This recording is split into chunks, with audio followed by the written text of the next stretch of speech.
Assalamualaikum dan salam sejahtera. Kembali lagi bersama saya Cikgu Fatini untuk kelas RBT tahun 5. Yang ini kita masuk kepada tajuk pembangunan pengaturcaraan dalam mikropengawal. Sebelum tu kita tengok dulu video yang ditunjukkan.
Okey, untuk objektif pembelajaran kita pada hari ini, yang pertama kita akan mengenal pasti sekurang-kurangnya 5 daripada 10 feature yang ada pada muka perisian pengaturcaraan.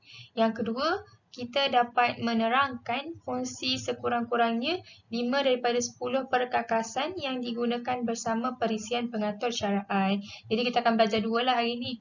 Kita akan belajar feature dengan perkakasan dalam perisian pengaturcaraan. Mengenal pasti feature antara muka perisian pengaturcaraan. Okey, yang ni awak boleh buka buku teks muka surat 49.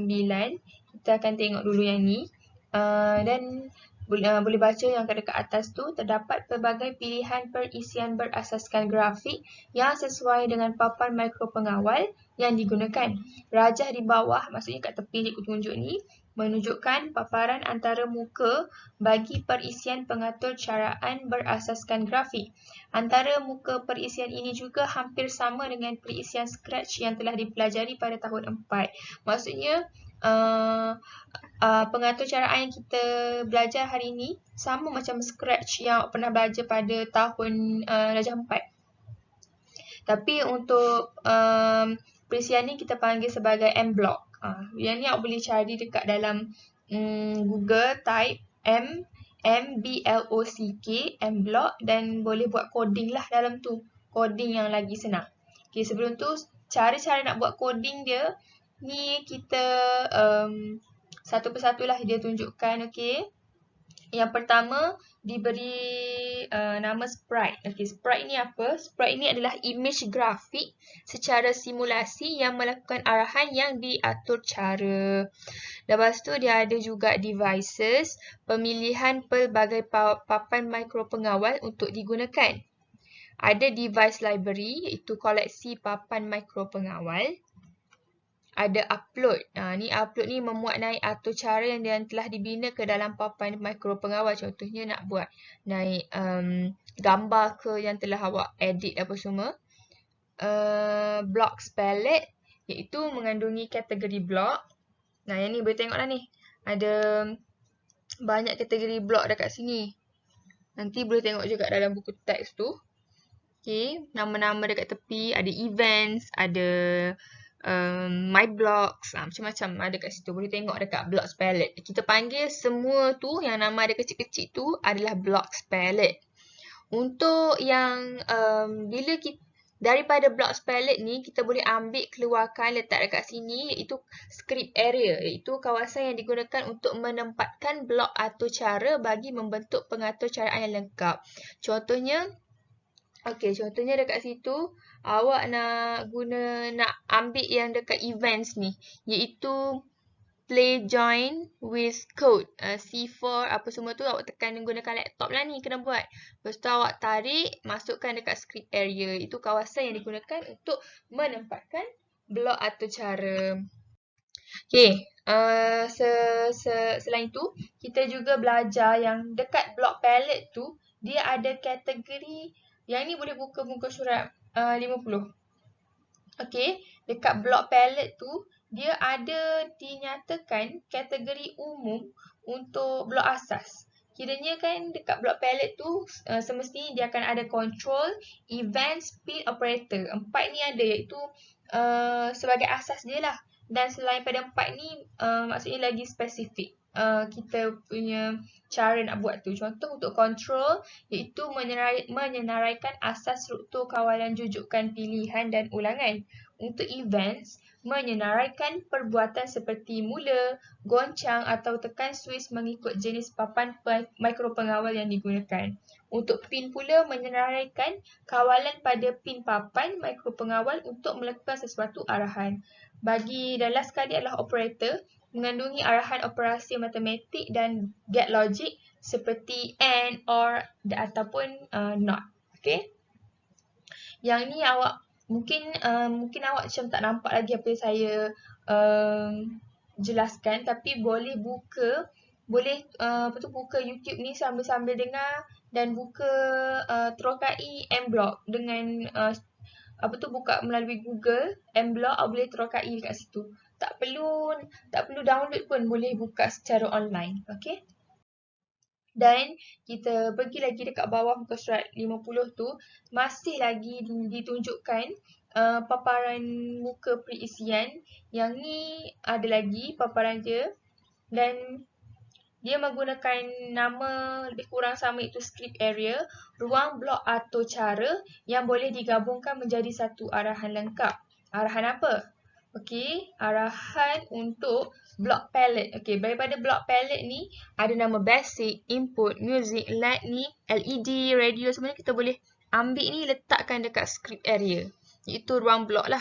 Dan simulation area dekat sini, kita boleh sebelum kita download tu, kita boleh tengok dulu dekat simulation ni macam mana kita punya rekaan tu menjadi ataupun tidak. Menguji atau cara tanpa menyambungkan perkakasan.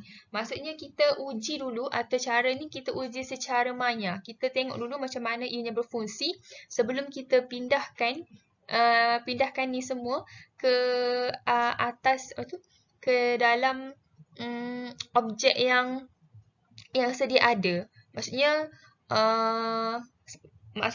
apa yang kita buat ni yang untuk awak lagi faham macam ni adalah satu tempat rekaan untuk awak bina something macam robot ke apa semua. Awak boleh bina coding dia dekat dalam ni. Nanti awak transferkan coding ni ke dalam benda nyata. Macam tu.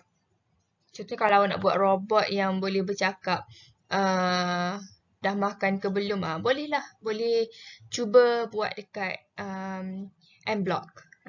Dan dia tunjukkan dekat sini simulation area macam mana ianya berlaku dan boleh download lah apa yang awak telah buat dekat apa coding yang awak telah siapkan dalam mikropengawal tu. Itu yang ayat paling tepat.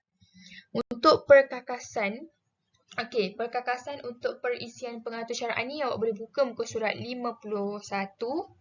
Yang ni sebenarnya satu muka surat saja, tapi saya buatkan satu persatu supaya lagi lebih nampak, lagi jelas. Okey, yang pertama kita ada papan mikro pengawal. Of course, untuk apa jua sekalipun yang awak kena bina, semestinya kena ada papan mikro pengawal ni. Tak ada papan mikro pengawal, maksudnya objek yang awak bina tak boleh nak bergerak, tak boleh nak menerima input, memproses ataupun mengeluarkan output, sebab fungsi dia adalah untuk mengawal peranti elektrik berdasarkan atur cara yang dimuat turun ke dalamnya dan boleh menerima input, memproses dan mengeluarkan output. Untuk yang kedua, switch tekan. Yang ni untuk memutuskan dan menyambungkan litar elektrik. Maksudnya kalau awak nak buka, nak tutup tu ada switch lah. Tak adalah awak punya robot tu selalu terbuka ataupun memang tak boleh nak buka langsung. Yang ketiga adalah perintang. Okey, perintang dekat sini. Okey, perintang dekat sini saya bulatkan. Dia kalau boleh nampak, kalau dekat dalam buku teks, dia hanya letakkan satu perintang. Tapi dekat sini saya letakkan perintang yang banyak. Bukan maksudnya dalam satu mikro pengawal tu awak kena letakkan 3 ataupun 4 perintang. Tidak. Satu saja sudah mencukupi. Cuma di sini saya letak supaya awak boleh tengok ada pelbagai perintang yang kita dapat tengok. Ada dan perintang ni dia dibaca mengikut warna-warna dia. Tapi yang ni kita tidak belajarlah cara nak baca perintang mengikut warna. Cuma saya bagi tahu sahaja, iaitu perintang boleh dibaca ikut warna yang ada pada tubuh badan dia. Dan fungsi dia adalah untuk mengehadkan arus elektrik. Apa itu mengehadkan arus elektrik? Apa yang awak faham? Okey, mengehadkan arus elektrik ni sebenarnya kalau ada perintah contohnya dia hanya membenarkan 5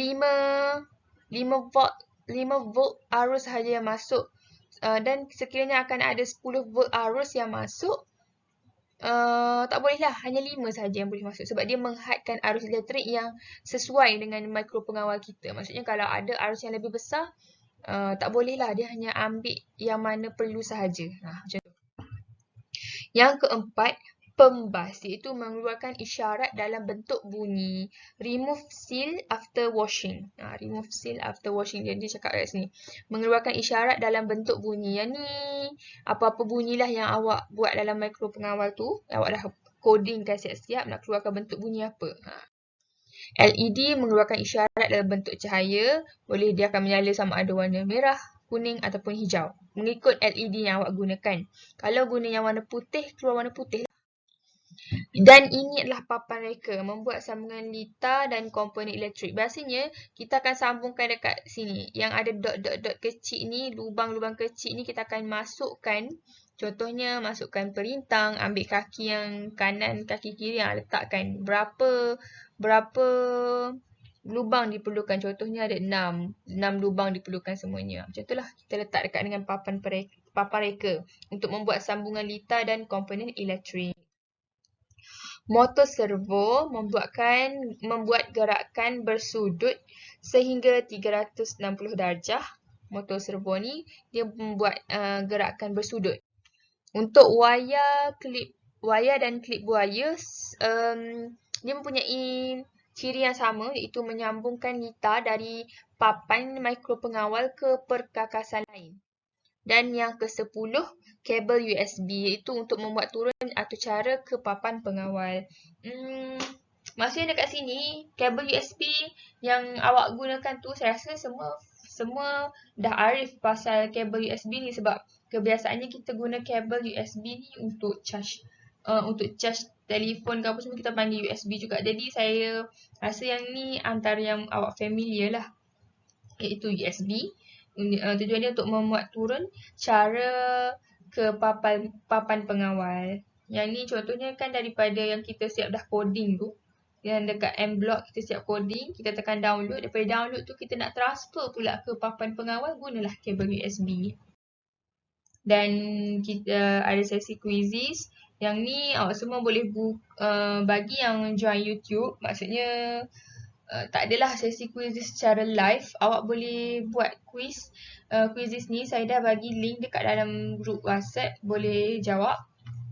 Okay. Untuk sesi word wall juga, saya sudah bagikan link. Boleh jawab juga.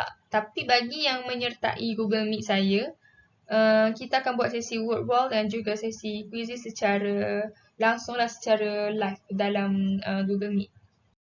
Untuk lembaran tugasan diberi juga, okey. Yang ni bagi yang semua kena buat. Ni ada yang pertama ni, awak isi tempat kosong. Jawab semua soalan ni, nak print boleh, nak salin boleh, kalau nak salin, nak lukis ke apa, suka hati, semua boleh, asalkan ada jawapan. Dan ambil gambar jawapan yang telah siap, hantar pada saya. Jangan lupa perkenalan nama semasa hantar. Dan yang kedua ada juga yang ni, yang pertama tadi tu untuk feature muka pengatur caraan. Tapi yang tugas yang kedua ni adalah untuk perkakasan. Yang ni awak perlu nyatakan nama dan fungsi. Dan isilah tempat kosong yang ada kat situ. Dan ambil gambar, hantar juga pada saya yang telah siap. Jangan lupa perkenalan nama semasa hantar. Okey, itu sahaja pembelajaran kita pada hari ini. Rumusannya, kita telah belajar 10 jenis feature muka perisian pengatur caraan. Yang ni saya gabungkan daripada muka surat 49 dengan 50, iaitu ada script area, ada script, ada block palette, ada devices library, ada juga banyak lagi lah kan, boleh tengok. Dan 4 kategori block iaitu event, operator, pin dan juga control. Dan 10 jenis perkakasan seperti yang kita telah bincangkan dekat awal-awal tadi. Boleh tengok balik. Itu sajalah yang kita belajar pada hari ini. Jadi saya harap awak semua boleh hantar semua tugasan yang saya berikan. Dan kalau ada yang tak faham boleh direct terus WhatsApp saya, PM saya. Dan bagi yang bukan anak murid saya tapi menonton YouTube ni, boleh subscribe, like and comment. Komen kalau ada apa-apa yang tak faham. Atau nak link Google, nak link quizzes atau word wall pun boleh juga. Saya akan bagi insyaAllah. Itu saja daripada saya. Terima kasih. Dan selamat menjawab tugasan.